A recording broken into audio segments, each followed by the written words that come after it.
katia pana unu warada SOMPA de asitine munu ema katia pa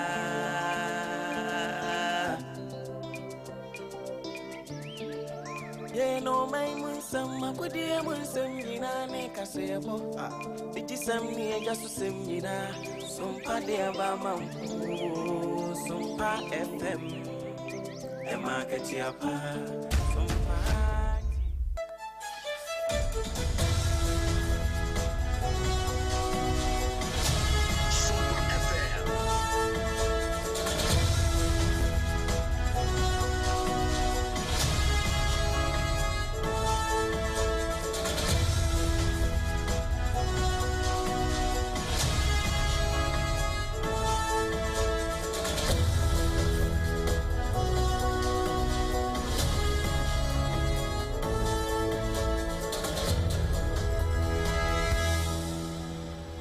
Dumienu abo de friend se premo no enya to SOMPA dumienu kasebo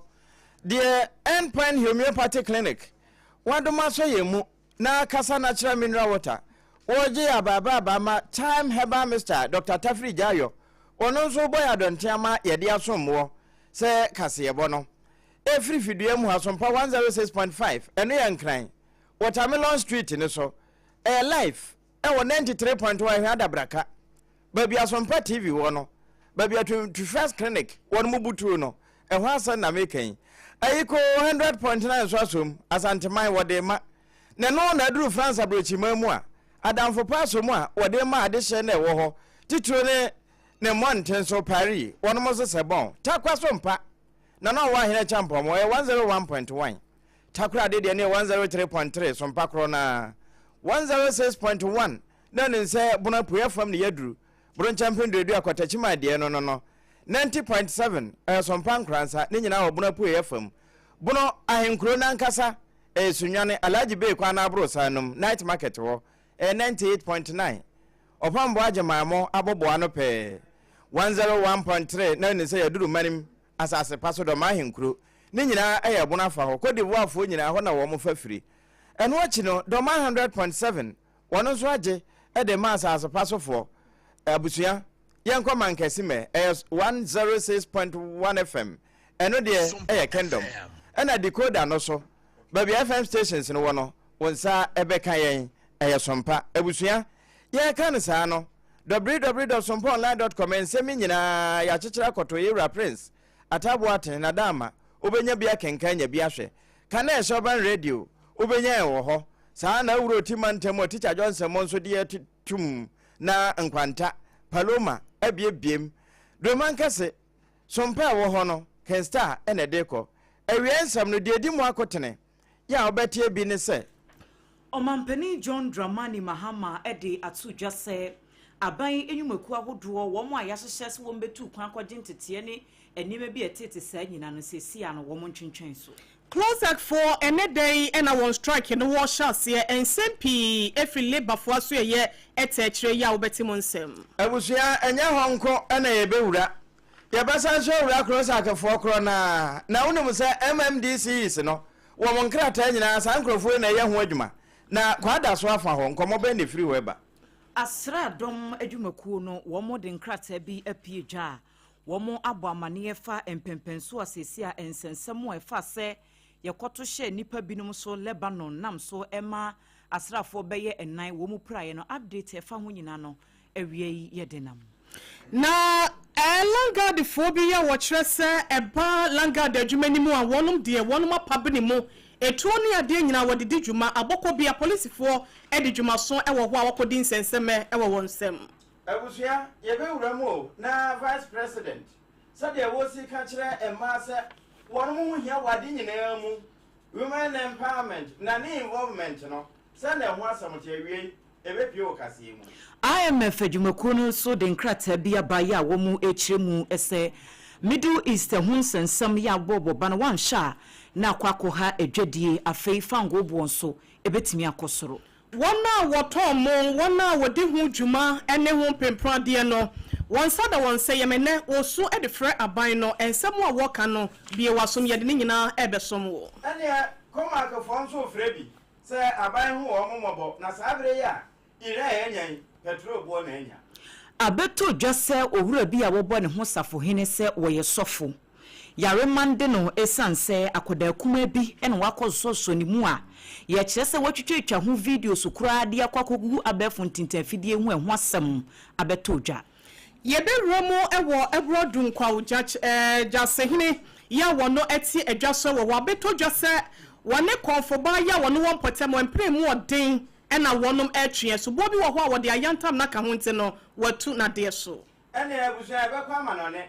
na nem se iranfo wo ma ye na musini dia ma wo mu supreme leader no na wo mu yiye no putin abo abaso ama ne congratulations na we ebi aso ayasa danko die ni bi de de honsa moba ene afoforo ene yabo abo no triple way man eja pe APAM DADAA awiabre mene Ghana women ADWOA ASARE enafe Ohene mame ekwia yeboa esia mabronya abrewatia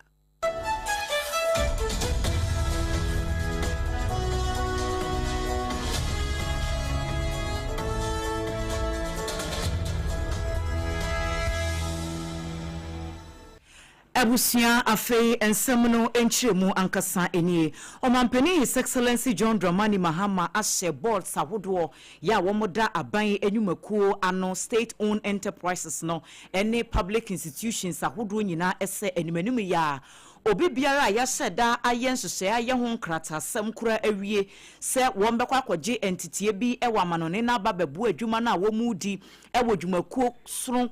sronko no a womu no a emprempren ya ye kasa se eye training no se eye conference bi no womukọ sempo se ye retreat to anasa desua bi en womukọ akwaje a sanhyehyɛ ni nyina no womo entwentwen so kopem se directive fufuro bi ebefiri aban mu ediaba na enkrata yi ba ye na efiri mampani atenaye ya wo panyina ne nsa ehyaseɛ eye twotwofo ema president Owura Callistus Mahama na wode ato dwase wei no kanhyehya ahodo a omudi egu akwan mu sɛ de beya oman ye yenhyeda enimro de yenya se eba oman ni sikasɛm a ebetototo niye na eniema atimi akoye na enkrata yi a wo mode ba ye wo mo se wo mampani John Dramani Mahama asheda aye ne nhwehwemu ahunu se aban nyumakuo bebre no a ohonum adwumayefo na ewo mu no bebre na empepi ya ne yese wo mo kwakwaje ntitiye ana se bia training na seminar bi na ya ye nkrata sema soa wo mo ne ye de wo matukwan ekwa amanone na wo makwakwaje sa training no e de abase de be ye betimi improve adwuma na wo mo ye nanso wo mo se na nsem akontuo na ya abroso enti ehu behia se wo mo e de enkrata abeto ho na wo ma ye nhyehyɛ ya enkonkofansu so boni bia enfambre wo man sikasem sanse sa training ne retreat ne workshops na wo mko wa manone no eya enye sika ketwa na aban no esei ewo ho enti wo mu se ehu hia de na mum no wo mo ede nkrata abeto ho no masesene ma se de be ya wo mbete so kakra na timi aboa mo man sikasem so afa ne ntuma pa efra na ne nyina emu no wo mo se bia koba se akontuo no ehu hia pa se amanone dwumadie no wo mo kwa wo mbehwe no wo mayen totoye nanso eno kwa nanso kakra ebata ho se bia akontuo bia tesa ebekoso ani edikan esese saa aban adwumakuo kro no wo mo de botaye ene insunsuanso ebefiri saa akontuo no no esese wo mo de ba ema empenifuo hu uye no de firi ho a enipadodo yi a etu kwan no womo expenses se bia ye nafua mienu miensa na wotwe a esese ye de expenses ni nyina ba na yehunu womo omokọ ena afenso sa state owned enterprises ye wo mpenifo hodo a ye de womo atotoa no se bia wo ye minister na wo hye sa adwumakuo no so kora no a esese wo hye se womo a ye de womo kọ no mo ye ho nkratasem bibia ya ohaw bia eni ho enti wo hye eniema hodo yi aban no de agu akwan mu no a womo esre pa se obi biara ekoma no wonhwe no wondi sanhyehyɛ no eso womo mpese won bete se obi abu sa directive ya efri mampani asoye ede abai enti ye kwa anim no se bia esesa akwantuo bi ba na ehu hia pa se esesa state owned enterprise kro no wokwa enhyehyɛ ya eda ho enie enkrata mu womo ka kire enyumakuo no nyina ese mu obia emuso na wo a wobebusu no se emre bi wo hono mo a eni wobedi a wombehye na womo aye ne sa Owura Callistus Mahama ya wo ye twotwofo ewo mampani atenaye wono ena ne nsa ehye sa nkrata yi ase Yantua and Sam so now what you hear mono close at 4 at the Krata Babontain at Sania Abai any one Eddie Kotomamen show to a Royal Gubanin one in your Huntington. One shana want to tour and a more yenya sadia. One betu and a morning in an so backward strike. No one do one name in our etime egu form. Now we'll share any Musen campaign for Beshan what one a more pebby at the Afa one coco bocrataya what the Babontain so. Now soon in a dano and ya dear Ecosia Gayaka Sayano, civil and local government Staff Association of Ghana close at for much say a free net day equi indefinite strike one at the Ashisha so it's in our cost a year a buy any man would more close at Nibia do hono and ya dear walk wedgman also no a pedia swear no asher one say one emphasizing many in one chen one quedjuma so not the wo biano assembly where this kind nature now one intimi and quasies national penny paya one no a yankita would be able for tene at the ma a close at Quono Yera Edmond Akwe one and central for Abobon Como, Naning na ya shat ya wade mani kwomani say, ma wanum ain't here assembia one chendemum, ko sister one betia binding cano, and ya dia wasan wachi, e wajine ya was seeing home. Gave an announcement for strike. National Executive Council of CLOSAC has still not heard anything from our employer, and for that matter, our strike is still on, implementing all CLOSAC members, wherever they are, not to go to 9th March 2026. We are on strike. I have not seen any letter that we are on strike. We are dealing with our employer, and we expect that our employer should be communicating to us. So that is the matter. Ano this same year yeti ye public relation officer at the Maclosa Kekonira Edmond Akwe Neka Sano Echino Penny Pabia wano eba ye menteme ho ase anase bia pamudia ho nsem ye pense mo awodi mo tintimai Yera Austin Gami wano so dia distrade e dia ma empanyifo mienu we mekire close agmfanyifo e na afen so aban no apedie aso ye ne se wono mo hwe esanse to da bia na se asuru mienu wonum enyantokwa e wokwaye mu a emu nsensan ene enuan homa hodo ena ya na wonum eho kire mu sebe ya Ghana ye bekwaye ne mewa aso ya sectors ahodo ni ntino closer kasam na wonum tenase na wonka. The president said that because of the structure of our salary administration, we should exercise patience for an emolument commission independent to be put together, deal decisively with this kind of situation. This is why both the Services and Salaries Commission, the Ministry of Labour, Finance are unable to do anything about this. And so I love that they go to the Labour Commission, let the Labour Commission compel the employer to give timelines so they will be able to have this settled once and for all. Ano this same year echegu ye a labor analyst Yera Austin Gami. Na sa strike no ene na wo ma hye se wo mu firi ase na yakwa da so abato mpesua so a aban krache wo ho ye honorable Eric Esibi ene wo se won de be srada se tie bia no sa strike na wo ma ye so mbekwe ebe ha aban dwumadie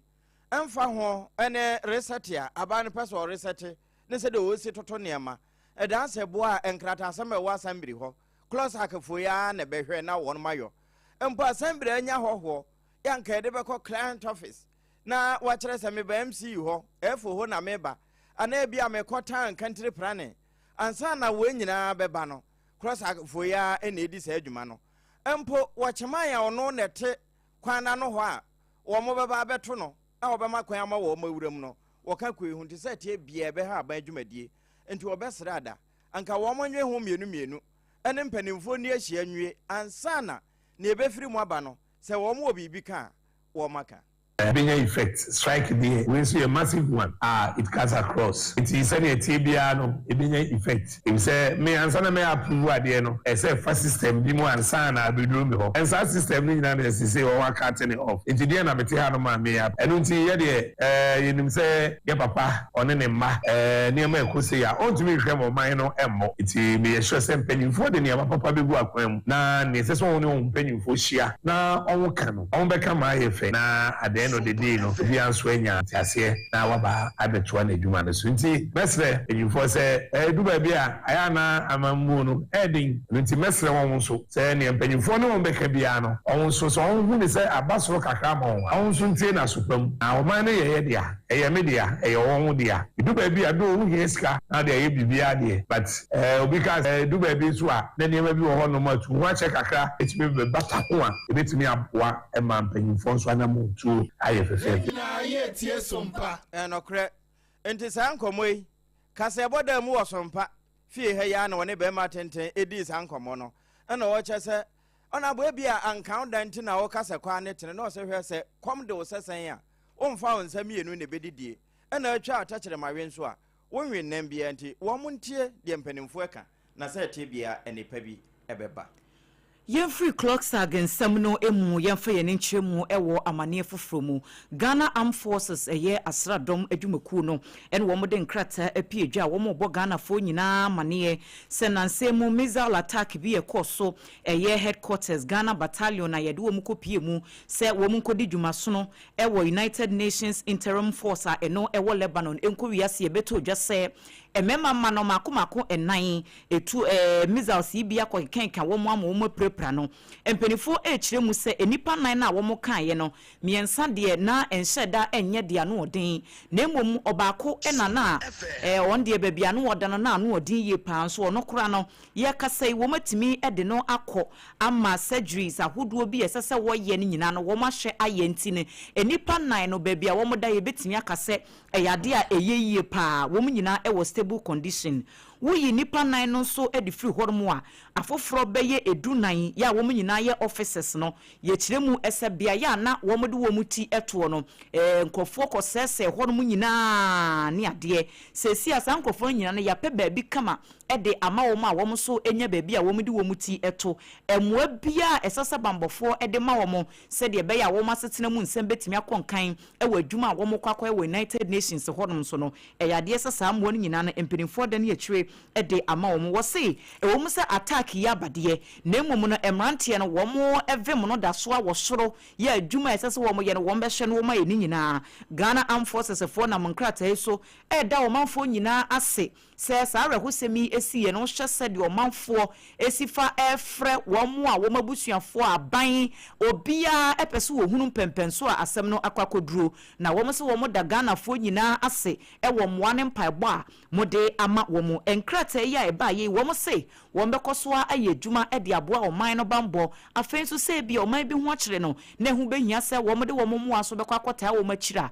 wo mbehye na wo matusa na mo enkrata ya eba ye Captain Veronica Ajo Ahin wono ena ehye chire se kwankyerefo woda mansan kita hudie ano ema Ghana Armed Forces nensa ene hyase yada so ejina bambo ho ensensem no se ne Ghana Police so won dwumedie ya mamra no ede ahye won sase won hwe na enkwa ehu bambo entimi enyina brane na afenso ejapade so de no entimi enwie mu de no wonum eguso ya wonum edi dwumaso ede aboasa etiyot de ya wonum ede ama wonum no nene san kopie mu ewo abokobi ye no ewo nkrepumpuni mantama senu mu a police fo ye wo edi dwumaso wo kyerese abrantie bia wono wanya finshia brese aduanan enum 45 ya ye fone se Xavier Kojo epe Wachasa wane abrantie bi ya wono so eka ne ho wonom akodi nsenseme e wa polisifo ensem wombone ya wo ye nyina ne se wachese Xavier Kojo yi e ya de a wono wode etuo e ma han na wode tuo ma han ya nyese no nkwada ne dwumedie ya wono agi ato no so se wabaga na hasenum no ye betimi abo ne din ade ato ne so no ene se wo ye langade na langade no so nya langade biada se bi okitase kan keka na se bibisa e na wode eye se tutu asem no ne mom wachese police for ensaka no ya wokọ ekọhwe ne fie ene ne dem no na chese pump action guns mako enan ene ohun ye enu achi no ena afenso BB life ammunition na se to abobo no mako be se 101 ene no so wonum ensa eka ye afe jack knife se kan mo bi ya wonum etimi di pra edi ewu no eno so bako Austra pistol bako ena wonum nyaye eno so ene ho etuo emoba hodo ya eka ho ene eniema hodo pi ene wonsaka edi free abrantie ekpe wono ankasa ne demo neno ena wonum eche se ne dwumedie ya wodie no waya na etuo na ewo ne ho no na wasade ama afoforo de han wonum na wagisika na omo de akwa akro no bomo ba na ne commission wom no wonum esan ede ama no wase aka wonum ho ama ene bonefo sem dodo na no ena ekoso ewo mpotem ho na for echeche nsem no ena wonum eche se bra wonum chi abrantie na omode ne ko ne fie koye hwehwemu ya wonum enya sa ne ma maboso enyina no abrantie no agi to mu se ampa na no no mo bisa ne se na small arms commission for nan say wode to dwa say wo akode bi eti say tuo ni ade ka ho no fabra na be register no enyam bia online sese no ebata ekire to mi krata bia ba ho kwan ana wo se da bi no no de wode ba ko ekọ ha yo afei etuo no wo sa de ba ko bo ne ho ban ena de aka no so a wo se wode bo na japade ho ban no ena enam so nti police for ye wo ho wonom ede na koto kukumu ya wo chese wo hwe na asem na brant ya wono eka ne ho no yura ya no so ye frɛ ne Emmanuel Abe wono so police force on the pechi wo se wo boa ama hwehwɛ mu so no nko etimi akoso nam sa yo so wo de kokobɔ nsɛm ama obi bia da okita etuo ni akode bia betimi ade ewu apira sɛ okita bi na sɛ ensɛm fata sɛ okita enyam bia no woto hofo nyesa police for nya wadwen sɛ obɛda anaso obɛtena sɛ aka wonsa ede ahye won dam ni fam ama wonom ayɛ saa nneɛma na ɛkɔso no wei ɛne ensɛm kakra yɛ abɔkɔ bi a police for wonom etimi ade ayɛde emu ensɛm akibɔ ɛma mo empanin sɛ obi dwan awuo no na obi nkwan so aso sei ani saade sɛ tie nie amanya asabre wo mo wo fango oyere na wo mo atime noa enya bi kura adisie no sɛ akwanya wo hɔ paa sɛ wo mde ko dwa so a ɛne asabre ɛyɛ wo mo dwa ɛnɛ ukɔ wiase nyina dwa so a barrel baako ankre no ahuraduru $110 na ɛno na ahuraduru hɔ enti amanya ɛkɔ te sɛ Iran Qatar no ne ebia Dubai ne Saudi ekofa wo mo fa ngoba no obesi ya ship kasika ana lupre kasika on beto so kura mai ndi se no ba be ka ho de a ene se te bia petrol bo be kosoro eno na Chamber of Oil Marketing Companies Comac for no so wo makasa Chief Executive Officer ya oda wo no no Dr. Rivers and Opon asuo ba se Ghana ebraso sa yempanimfo wo mo osusu bi to a Temoyo Refinery ehɔ na yɛntu yesusu ngu sɛ de bɛyɛ na yɛtu yɛ de no wɔ ha kora anya hwee no sɛ 3 barrels bi a ne yɛdaadaa so a ɛbɛboa yɛn asene sɛ ebia nka yɛkɔfa bi wɔ Iran yɛde yɛsika akɔ awie na ntokɔ asi hɔ na nneɛma akɔ akɔka akyire ɛba sa yɛ ho bɛkyere yɛ paa na nafutu no wɔne sompa kase yɛ dɛm mu edi nkɔmɔ sei. Every oil-endowed country will look at enticing itself to nurture the entire value chain and the opportunity that this entire value chain brings about. We have been able to harmonize the gas market locally, all right? But the crude oil market, unfortunately, we are still lacking. I believe that the government will not be proud only about having SEMPU, which is a privately owned agency, but will also put eyes on toll, not only be a tank farm, but also be the refinery that we all know it to be. We need to have refineries in this country. If even not bringing crude oil from our own countries, we can import and then refine it and meet the national demand. And some na Chief Executive Officer Edema Comac era Rivers and Opon Doctor wode ato domnenim no na ensem ya bosoi International Monetary Fund IMF adwumakuo no wɔn so de wɔn ho agimu kɛse paa wɔn se mente me ho ase asɔre ɛwɔ Middle East hɔ no Iran foɔ yi wɔn ho akyere wɔn ama United States foɔ de wɔn ho agimu na ɛkɔ akɔfa Israel ne aman ahodoɔ bi a ɛka ho no IMF foɔ ɛbɔ amaneɛ sɛ ɛyade de adwadie ho ensunsuaso bɔne ɛbɛba paa fei frango ɛbɔ ɛne mframaja gas yi ebie ɛyade sɛ no so wanhwɛ yi a ɛde ho sunsuaso bɔne paa bɛba yɛka ɛboɔ ya ɛda so a na wɔhyɛ nkrataa yi a IMF foɔ de abɛyi a wɔn sɛ wɔn monitor situation no ahyɛ sɛ de nneɛma bɛsi fa kɔsan sɛ wɔn sɛ ntɔkwa no hyɛ aseɛ bɛn na wɔtwe kakra na aba bɛsi nkɔ yi nanso no still no a ɛyɛ ntam dodo si yɛbɛtumi aka sɛ ɛsunsuaso a ɛde aba na aha ene betimi akɔ na International Monetary Fund for ekyire mu ese ansa na saa tensions ne kura no ebesɔre no amama yahodo bebre wo hɔ no ma no wo ho kyere wo mo paa ɛwɔ ɔman ne sikasɛm entoto yɛ adwadie edi mu entintiman enti sɛ ne ɔman bi ho kyere ne dada ne ntɔkwa ɛsan ɛba bɛbɔ mama fango boa yɛ den adwadie boa yɛ den framaja gas boa yɛ den dia ɛnyɛ na ɛho behia sɛmpanifoɔ ɛbɛtena se no ma dwendwen akɔ enhyehyɛ ahodo ebetimi aboa ma saa ntɔkwa no wo mo apɛ ɛho pomasi bre na wo mo kyere mu sɛnyame yɛ adomo a April ɛyɛ bosomi ya edi yanim yi wo mo ɛba bɛyɛ dwumadie sunku bi a ɛyɛ World Economic Outlook na saa bosomi no eduru hɔ no wo mo bɛyɛ program no a ɛno no betimi ama wo mo mmerɛ kakra na IMF fo atena se adwendwena hyehyɛ na wo ma hyehyɛ nneɛma a wo mo ehunu sɛ ɛyɛ nsusuya a ebetimi aboa amanya hodo a ebia saa Iran ntokwa yi ene niema bi etete saa no betimi anya ho sunsuanso bone e wo mo so se ye kan die obeka se ye de ye me ho na emume kwa ebe nyina no ebi na komakefo e kan Ghana ha se si akwa bebia ye gina no nye yankasa akura no oil refinery no kwa yintimi nye ni ye to ne da hoyi enye na no ne yese wo ma hye operation ase ene adeade a na nka adwuma no da ho kwa enti se e bi adwumadie bi etise kese e wo Ghana ha na yankasa ye ntimi refine oil ne niema bi etete saa no a ene ese ye twen na ye hunu se fango bo ene niema bi edi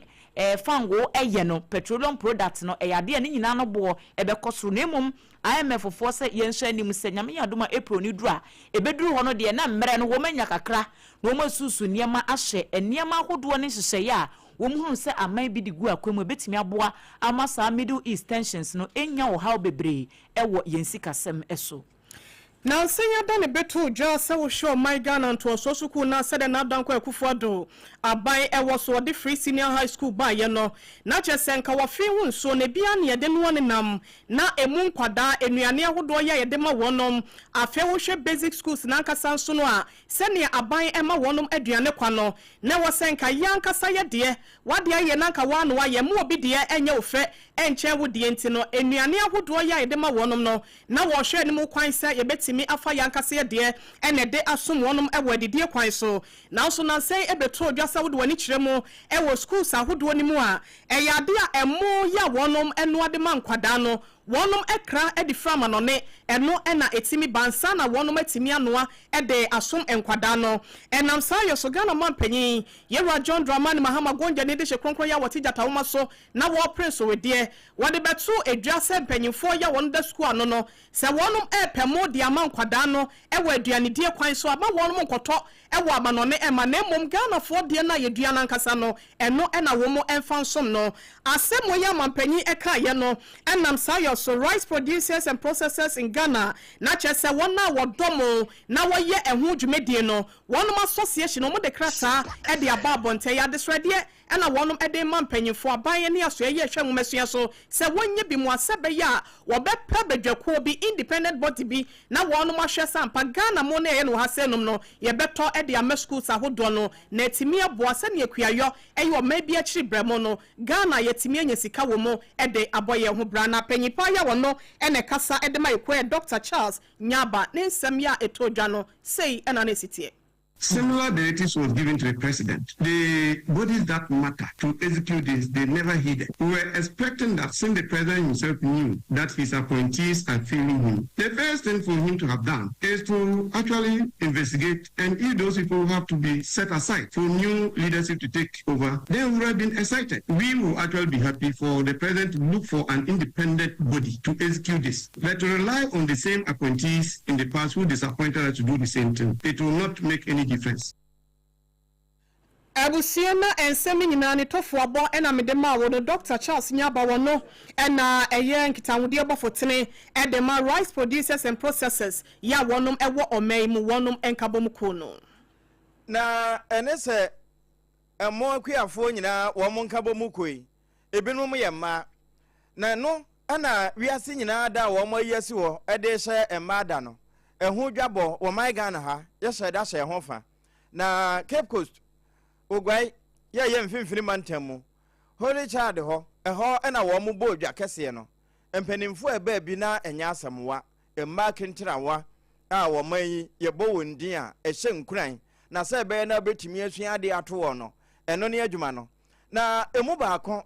Ghana mampani ebe de akire obenfo na opoko agimagen wo kasa wodwumade na se na wo kire hia se ye hye maden ema wo mo hunu wo mo homfa so e wade nyina mu empo ne amamuo mu na wo ka we nyina no na ye nsantwerefo e wo hadeda titu ene erekanan wo fa bi. Currently has an enrollment of 2,965. The school has a staff strength of 205 members, comprising 157 teaching staff and 58 non-teaching staff. Despite our efforts, we face several challenges that hinder the progress of students, school management, and administration. Our school's infrastructure is aging and we require significant repairs and renovation to ensure a safe and conducive learning environment. We are experiencing shortage of staff, especially the non-teaching staff in key areas such as the cooks, security, and laborers. We've made numerous appeals, so we look forward to receiving a positive response. The few cases Eno Ghana Mampeni Abedi Achire. Her Excellency Professor Nana Opoku Ajimai, Wayoba, wa empower, no watchere, said the bear na a man's bit me empower, no chase, your mining in our sudi. Na Sabre Corona, na Madame Lendan so one also can be a can. The school currently has an enrollment of 265. The school has a staff strength of 205 members, comprising 157 teaching staff and 58 non-teaching staff. Despite our efforts, we face several challenges that hinder the progress of students, school management, and administration. Our school's infrastructure is aging and we require significant repairs and renovation to ensure a safe and conducive learning environment. We are experiencing shortage of staff, especially the non-teaching staff in key areas such as the cooks, security, and laborers. We've made numerous appeals, so we look forward to receiving a positive response. The few cases Enti wenyina no na womo ka potokasem wose Women's Economic Reliance Initiative very ne kambomu no sana womo frɛ no National Insurance School Expansion na wenyina no Holy Child ho ne course na no na Cape Coast Mayor Honorable George Justice Asa was wo ye bema nanso emahye na nse oba na ewo no wonom oba no fo na wosan ware oba nko ade wobeka bi Holy Child, Wesley Girls High School, Infantifilm, Adesanya College, St. Ghana National College. Munia, Ebabanu, Nanny Padua, wo school no, Yanum Moframa, wo Cape Coast, Dodonani, the school. And it's a challenge for us because they will come and acquire the knowledge here in Cape Coast. Now, was our other different places. In their education is universal. However, we have to bring back to the society. Cape Coast Moframa Holy Child School cannot even make up to 10% of the student population. It's very sad for us. And I think the leadership of us, the Osabere man of the land, is at the second. Enti Cape Coast Mayor nsem ni nyina no wo ka se wo hwe pa school no hyase efiri nkurem no ma wo musa edu se wo mu nyina no wo mo teteto ebewie na aka mema nko a na nso ebehia se ye besoso wo nsan kakrakra ede wo mafam na ema no ye betimi edi wo mu ni ewo yade nyina mu ehu se wo mo ye vulnerable na eba ne sa ba bia ye kɔ no wo betimi aka ye hwa me yakɔ. Ye kai will say aha eye SOMPA 106.5 FM Accra. Premto breka siebo ena yeda so aye kenkan ede ema obra Facebook ni so bi anase YouTube. SOMPA 106.5 FM Accra eno ne eye Facebook ena YouTube no eye SOMPA FM Live na ene yen enche kasiebo no yeto so ewo ensemfoforo emu. Abeto odwa se wo wura bi a wo bɔ ne ho safo hene se wo ye marriage counselor. Esan eye sofo ya kyere no se wono ankasa wone akoda kuma bi a wonya nyamfihia ne du nwotwe ehyehye ho ya wonam empa so agoro so enye akoda ne pemu no ofiri na emom no papa no ne hye no ene no eye saade no owia na wa record ade na wo moye no yesi pornographic website bi wo ho no papa no record de wo moye ne wia na wakwako posti e wo sa website no na sa website na se wo mu posti agisika ende papa ne nko anenim na edi e ba ye Reverend Dr. Ebenezer Kondua wono asem ne yekan Cyber Security Authority enafe Ghana Police Service for ne bomu ya wo mkoche no na soafo ya wo hye enkitahudie abefu nimdie ene innovations so Samuel na Te George ena enra wode saa amanebo yi ekoto di Facebook page so na yenso ye bomu amane e de akire mu yi na Minister Sam George ekire mu se suspect no eda na ye de ye bonsra edi Ghana emfisia aduosia enkron na obi ani agi a ye hye ho fan no saa da no na Cyber Security Authority for ekokire papa ya ye se wo ye sofo esan ye marriage counselor yi na wo se wo no ne council na wo ye no o radio based international group bia wono no ye adwuma edema wo mo enti ye kase ya ya che ne die entansa ye de abonitiri so ene se sexual abuse material wako posti wa bra ensesa wo ye ya wo hye wo mine sections 62 ene 63 Cyber Security emra 2020 no a yade se etia ababa wo ya ye ka ne ho asem ye si wedi mfihia no edunson 17 years na emfie nanie ene se wone abayewa no eye saade no wo hye no wone na da ne ye si wei wo so wo ye sofo ye counselor bekom kura no agba akoda na no so se eya kwankyere bi no wo ye edia breki spiritual marriage bi a eda akoda no so ana se bi abusua no mi bi eda honom na akoda ne nimu okobo obi amane a eni ade a won pese wo mo ye na nya de se esu betimi abanfa so ntu bekom kura no na eno no waka to akoda ne tiri mu nti enu nti wontimi amoho wa ankyere wo bi a emfie nan saade no akoso akopem se enano fiada empenifo ensa eso ni mu no na Sam George HM se Cyber Security security empenifo wo mo da so a eye enhwehwemu ewo asem no mu a ebra esemu no ye de owura no ebekwa kogina court ana ye de no bekwa kogina emra no anim na afei no se esese wotwa ne bre so aba we ne de nya bapa nanso wo betwa enti ye kasa de Reverend Dr. Ebenezer Kondua ya kire no ya nhwehwemu ekoso woni nsem yi mu na ebusia yenromo ewo efifi mantemu abroad asebu kwama kese mesimo ene yakwakodo ne ho ena ekro ya ye frene se abroad nkwaw ehye na odompem adwuna se adehibusua ye wo ho no wonom kire se ewiase nanom se ye de gyawane ye de asoawo de wonim ko no so na mpempi na no ye de ni gyina kire no ano na wo hwegya se hene ya wonom eyi no se wo meda abusua ne mu no ntoto ne ma efama wonom no a na so de nkasa ye wo se ye de ama no no wonhwe ni so sa afahye bia ba na se nhwemde bia ba ewo abusua ne mu na na megu nsa wo meya amamra ni abane a wo se da bi nya de a wo beye na saade no hunti no wo se wo mo etu na de so ne kwadubo ne nya no nko ada wo kire se konfo ba bi ya wo no so won potem ho wo ne na etwempla den ya kyese no no amamra ema ho kwan saa na wo mo abusua panyi kwame wo no ankasa gya kasemu ema wo kirekire ensemu e de kire kwan nti a wo fa so wa wo ne na se empaboa na wasai ehwan na se akonwa amandi biara osefata do ode yeye mma nni ziwa be kudwafo no renye na na obukwefo otodo awotwedwem onu hu dwumedi nti eguda yeye osi emi menyi na awo amandi odo ye ewo fie trede afeso a ye mekongo ne diban onye wa kworo konfu anne oji obrafo osi obechuisi okonfu dan na hindi ibese ogun ye odimedi ase family head ebuso penye kwa mesu wa sese medi efido onu na obukwefo family head anyo wa sadere de man no eden itu ibise na waso mo so onye no kwa hwehwemu ameye na che krata di das de asem no kan no kwa bi ayeden onyi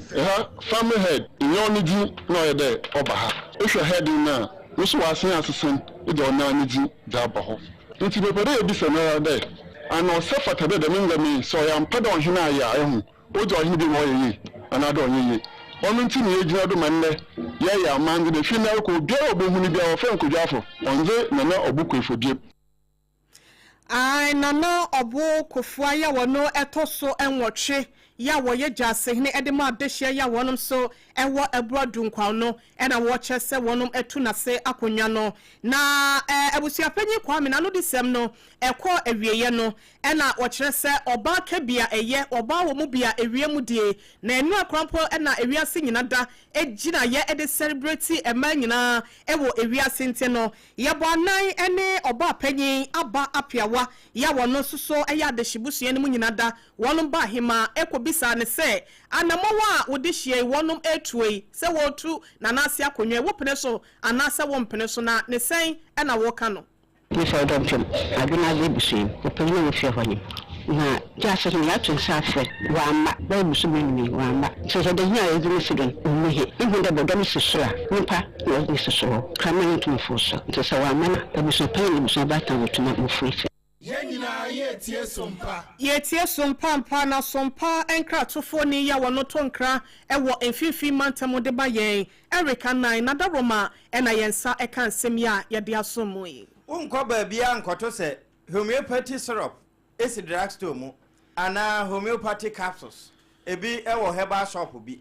endpoint nti na meka sa asemi wokutai mu ne yede kase ba entini ho yade brebo ho de ana ebia na yesa no ni nyina wo anu aduro shell signboard enkran ana se wo asantima mu dia na akokro no abohia eho na wono ma yade eto etwa abusua ye kwamanso nkwanta ewa amanse west abato mpesua so asantima mu timamufo ewo ho se nyame wo kwan ofa so bo obia ne de ntia wo bo obia ne dua baabi wo mo se manso nkwantafo de nyame bo wo mo de dua ho no wankasa wo mo meyekua adwuma ode ma wo mo ne se sika wo kwa aba wo mo asase so enti galanse ne yo mo dia wo de yentie de wo mo kan ye nya de wo mo som ama aban se wo twa aba ahwe ano wo mo adwuma wo mo ma aban nyimu no concession na we adwuma and the we do any asem but so we concession na say be as forest na wo dia enye dia no wa so aye Sisai bebi adam sisai adam se sisi ano ene manso ana ndisi ba ne de aboaye enipa wuo ene de ende soldiers for ba munto ngule mi se de antibi ye adwuma eno ne eno ya wo yatum aso the police from the soldiers from ba plana obi eno oje oze okay soldier ni ana police no de o manta anya na o sala ya de nya me metimi bibi kipe enya enso yesem de eye most bet ma ko school ATI the platform dey set masa ko masa polytechnic bye Odo application kwa kwa mai tiro mo fa enti jalam se na anya gino man so ha yesu ye de ko bi ri bibi e de hwe ma me mo no yemi ankoto na yemi na e o man so ti jalam se no bi e man so ha de no adwuma ni enti no lack of unemployment rate e na ama ye de e jalam se hwe wo ho ebi ani o lack of unemployment rate enti na mo ye gadam se ebi so wa wie pole kura nanso se ye kaso won ko so jampa wono de ede obetimi anya no soja kwa ko gina hemfa akora abosom ya wonya nti nya de adwuma bia ba wo mbeko nenso ye lack of unemployment rate nti na wo mo ye adehye a wo mo manso nkwanta Adwumakuo ya wo mo hwe kwan su jojo National Road Safety Authority en wo mo ebo amane ne nkrabata e wa toye atifi mantemu se afi mpino ani adunu num 2025 ya etwamu yi akwanhia ahanu adiosom yensa 273 ena wo mo record ye e wo Western North Mensino emu uye no free ho no mo a enipa aduokromienu 92 ena fa asa akwanhia so eto ananom wonse adu emu adiosom ba ko 71 no mo ye mema ena ne aka no eye ema na panyini ya wo hwe kire se Mensino anase mantemu no panyini pa woda road safety no ano oheneba kwame echampon woni amane bofo edi nkomo kirechire mu se saade edi yade bi e hadwene pa se mantemu ba ko na afeni e be record 273 ya ne nyina eye akwanhia na eyade bi e hadwene afei odin hihia hudu agu akwemu a road safety fo so wo mo epese wo mutu ho na mo se de be ya saade we no wo mo ebema eswate National Road Safety for the ama yaji agina mu a person crofo free kwan ho pragia for ne driver for ebe ye niema ye ne se yebu nkompo ehwe ye chia last year ye 2025 no nipa ewu yen akwan so e Western of Ankwan ye nipa 92 na sa nipa 92 no ina by because akwanhia 273 and your record Western of sa nipa 92 no mukrampo no pragia ne motofo nkwan contribute to nipa 60 ye hunu se ya fa na sifna ye nipa en free kwan so na kwan ni mu anda ho ne ama perperio ankoso a be ha adwen ama oman ne Western of anema epese ebe ye no yentimi enye esan se omo so a ye hwere omo ewo yakwan no so no ye ka emema omo aware a omo ko na ne eja ene nkrofo nya bidia omo dodo no na ye ku omo no emu 71 ene koye emema omo ye adwuma omo koba ene nti na ase ye janya nka ne ekrafo bebre ewo fie ene nti ye bɔ moden ase afidie ye ma de si na no sibie enwachi ena owura oheneba kwame echampon editu dwase wo hye ensema hodo ye free atoye etifi mantem no eba na pragie yi a eno akwakoye sesi a the means of transporter ewo empotem no wo se ha dwene said the minors and kwadan kuma be 14 years 15 years na what pragya no menu ne adwuma a woye se nipa no wo ko school wo hye dan hunu sansa adwuma no wo mo kire sika wom enti won ko school no kura wo be kwa kotwi pragya no wo se yade bi e hadwene na eno kura ka ho bi eni motorbikes no e na ama kwanhia adoso wo mpotam hoyi she and Sum Mukra, Yenuanamon Quarankiti, Omuchi, Fidel, from minus. The Bomodian say, you be you free, Praga riding, any impo car, any motor cram putri. Now I'm making sure, say, Yadimrano, Ebeye Juma, Yanianuanamo, police for, any Ubibiara, Omokboy, home buying, a boying, the council Juma Dimo, Yanomo, and I say, maybe a friend of Boakwa, the man Dija, Ewa Kwamo, ye, sir, the phone in every corner, your court, they be so, any Asaren Sunsua, also, your two son, Amono. A Yinkofo in Frequamu. Ma Yenuanamo, Chichi Pragia, Omuni license, now Musayan Quarano, so Yachichi Bibri, Edomo Aquacujina Emreni, Arintino, Yadika Ayib, and I Hakrampo Ayosono. I see it, Yidikain a year, and a Nema Kakra, and a ma, and Yamano a brass kakra, Banana Miadum, a Biano name, and Penifona, a shame, Crancy, Momodia, and Yanomo tired, and into Idia, Yababa. Ne kura mu wadi efutuo ekoma obi biara ya wonam kwan wo se ansa na ubetwa kwan mu no ya no wa ya hweye nipa miensa na memeka ese wo monam kwan so anyansafo jimifo ene abodamfo mpo anyansafo no kra mfom so ti meba wo mo ntini mesere obi bia se wo a wonam kwan so bia national road safety we se sheku osi e wo court mu no agina ho ema ese wo be careful why cautious e wo ya kwan so wonu so se ye observant e wo kwan so se de be ya riboni bia ento afi e no so no ese wo be pay attention se na san so anticipate se e bia fom so bi betimi ayeden esi nto na mo ano tutu anamo enso yi na ti no yesi anya tolerant de so your driver ni obi fumu a 724 so obi fum kuma enfum nwa na nya se wa fum ena apa wo ho eni ti no obe lock no o ma enhye baabi a ese wo hye na ohene ba kwame echampon wono ena ehye kire se panyini pa atoye etifi mantem woda national road safety edwumekuo no ano yamane boni osomafo kwame owusu ena ede ebaye afeyentu fonso kwode bresiamo ya woto ne semo jabonfie ne nkyeremu ewo eye sofua asamai eno ewo atwemanwa biaja north mensimu asantemantem adehye ye wo ho ekyerese wani semu anke ani nyaw wonsesimu nso asa na tie na so no wonom de nkroto ye atwa wonom ho ahia no asphalt ibi ena empanyimfo eyidi ama wonna so mo de ekwapa abo wonom te se de adwonso abo akokɔ enam sayo so wonom ekyerese empanyimfo emra wonom emua na ekwan bone ya ekumo homo no womo ho no wonom etimi eyi womo e de afrim kankan no mama stores wo nchenche no mo de futu mu de bom pa ana ya muso ya aduma ya aduma so no sma so a esa na obe ya aduma we ko ske na asabato to no pa ne de bi se zongu kwan bi won ma munye ana gata so na mo ye no ma ya sisi kwan o nte bi won ma okwa obi okra so pa ye ho kire we kwan nyene timi choku na okwa enko obe ma afi obi kura kwanya dropping kakra be kura peso de kokura nam se kwa ne nyenti no because wonko afi no no so wono so woko no so na no achene no wogena ho no aye stranded ekwe ye free atafoa besi twemu ekọ adankwa me nyina no omu cha ahegya pes no ne enim se bia omo beye ewum betwa so kama eyi gwetes no ntini enim se ye do de omo beye de nyina mai ohwe se di free amamfurum enmo ne atafoa na aburoni kurum aye abrebo Ochese wonu makwan no atetia pro awiewie se eye kontebe ama akwa dane adanko ne edu ensem ntine mpanyifo nhwe na womra won sra bemu sebe ya akwanpa ye atwa wonum ho ahia no esofia saman adehye fonso no wobenya bi anamso na ode okwanye kura na onye nsu papa no mo a ofa ho dwane ene ntina kasa na kira mineral water ye ka che se ye nkwansu babia wo bia ohia bi ye wonto ankuma adantemo ne akese ena yewo sashe mu de enti back hospital na chipe taifa ena ansa beka won wo mo nkran ha yenko sunyane abisimo kwan no honorable Joseph Adayakwabo Esquire regional minister wo bo so kire se de ya traffic eche wo so no wo mo akasa amaduru aban mu amaban ahye se wo be dualization na no so aye kwan monta ena ebi ko na ebi ba eba sa tra amana na agema opambo SOMPA sunyane edi akire ama wonu ma won ho ka no wo mo de wo ma sam to nanim adwan de be ho aka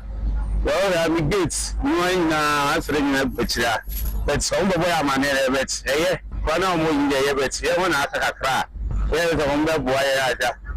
then say no ma bi interesting na yes so kwana de kwana so do nya go so apa enye o kan opere do go so kwana be nde ye boy na ina pebet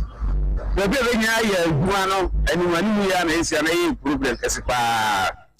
eno ye adwadifo a wo mo sunya na besim kwan so na wo mo kan se kwan ne de e ba na ye nanso go slow na wo kan ye traffic e che no eno ne twi no ekọ go slow time heba mister ekuta ye mo awie na kase no ye de to aba bia wa to ye nka di fire bia malaria duro entontomawe wo nko ade eduro ohia ye time heba mister na echechi no ebusti immune no ebo ho ban firi nyare wa hodo ho enti wo de no ka ho de te se de wakum wo no watwa ne ti de aka ye homa time ne TIME 0244417669 wo ma homa no wo mu na kuta ye mu a ye de kase ba ye da ye ho tia wa ba ye ba pa ebusua ye be kwa ma no ne Iran mamu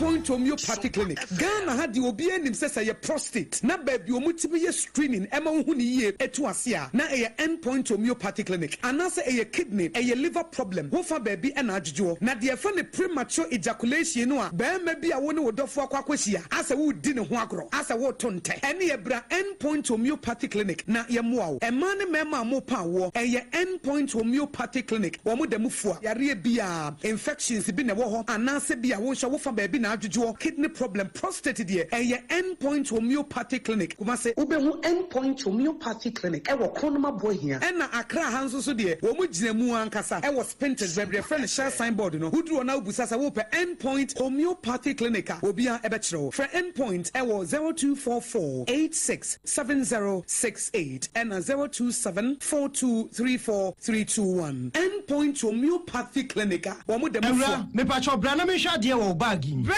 aden enanso biem time heba me hye ya me ka se yi ba akun ani wayi me ensen bra sanya time heba me hya esi agye me ni me fiefo enya de abako ebeso yen we de udi se ofa ni nyina time heba me hya me ka se me di wa dance ya heaven ena de mekwa akopie enti se malaria we draw ne time heba me hya enye enunku o de nanum ato a wontimi ani die no time heba me hya duro no ena ye ma o oba a wafa afuro de o ma akwada anofo ene akwada a woni mfie dumienu entimi num aduro yi bi se obeto aduro yi bi anoma hwe se wakọ hospital anase lab ame yehu se wo atridie malaria yi bi ansa se o petam heba me hya enu dudu atu a fo ani kire KNG Herbal Center ewo Emrom Abidjan House ana ba akoso wo atonsu Monaco Junction eno echi obenya bi atowo over the counter medicine sellers ene herbal shop dodo na emu Fre 0244417669 kayo set time no TIME time heba mixture afi malaria fever bi adani ziba ewo mu no betu akọ FDA age adwadie nkratoa yi atum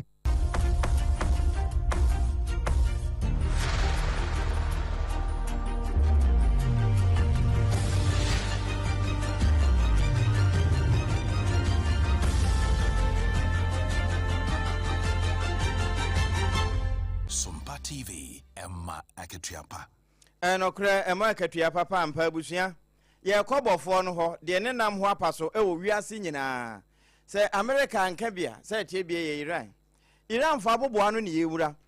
ene se Ayatollah Ali Khamenei womo eyi ni firi atiasefo asase so Iran fo supreme leader no Israel ahye se womo si na namudu se nipa no won betore na se du atore kura atore na sefo nyina ase nanso Iran akere se womo ye man a womo de won ho womo hwe obi enyom so na womo asa ndi sabra meka sei Ayatollah Ali Khamenei ne yira bombo ni nti wono nsu prepare ye wonam so ti na nanam wonse do motaba ne ba na womo afani enti motaba Khamenei onno womo yi no se womo amedi ne papa de sesi wo hwe mfinhye wadi aduonu mo nson afi apema hankono aduosi ankono mu na ye wo no na wo munya boss ne ye chese pani no wabobre ba anoboabo a wo ya ade pa na Teran amagene dade sei waka ho bi na wakeka niema bo mu ama ewie no mamuda amagene dade wotimi ba bedi ade wo Iran ma mu ntia nya nwanwa se obetimi adi wo manim na wo munya bo ni din no a na Russia mampene Vladimir Putin watworo krata ede akoma wo ma wo mo congratulations se wo motimi ayi obi a wo ba besi na namu na wakire se Moscow eye ono na hinkro eta Teran achi wo de wo ye nyina wo beboa no wo ma yonkofa wo tete no akoso agina enu so ne yegina na awiabre dumienu kase bo a endpoint homeopathic clinic wodom so yasene na time heba mixture wode malaria duro papa bi ya HH ka ho ekuta yemu a capsules no yade kasa natural mineral water na memene ye ensupa eye adwuma se nkonya eka ye ho a ye kase boyi efiri SOMPA 106.5 FM nkran 93.1 uti bi free ho Kumasi Asantema mu ayiko 100.9 so di bi ma Asantema kro na Adamfo pa radio France Abrechima mu takwa SOMPA 101.1 takura de ne 103.3 and 106.1 ayatachima SOMPA 90.7 nkransa de no 98.9 ye buna hin kro sunyane and 101.3 eye doma SOMPA 100.7 eno ya doma FM wono nso fa bi eno achi decoder na so ba FM stations no wono SOMPA FM unya yen wo ho Kingdom 106.1 efa de mama nkasimfo ena SOMPA FM live eno YouTube a SOMPA 106.5 FM Accra eno Facebook ani mongoma na so www.sompaonline.com ensemi ye de koto ho na kane shoban radio ene ken star monso FFA bie awie ensema ye de bre wo no de uti mu nsem no bi ene se kamene wu ye no wo mo de foforo asinanan ama Putin abo na baso na ni nyina mu no wakenkan for a triple A man ejapi APAM DADAA awie mene Ghana women no ADWOA ASARE and OHENEYERE Oheneyere mame ekuya yeboa esiama bronya abrewati ayadamo se ama monitia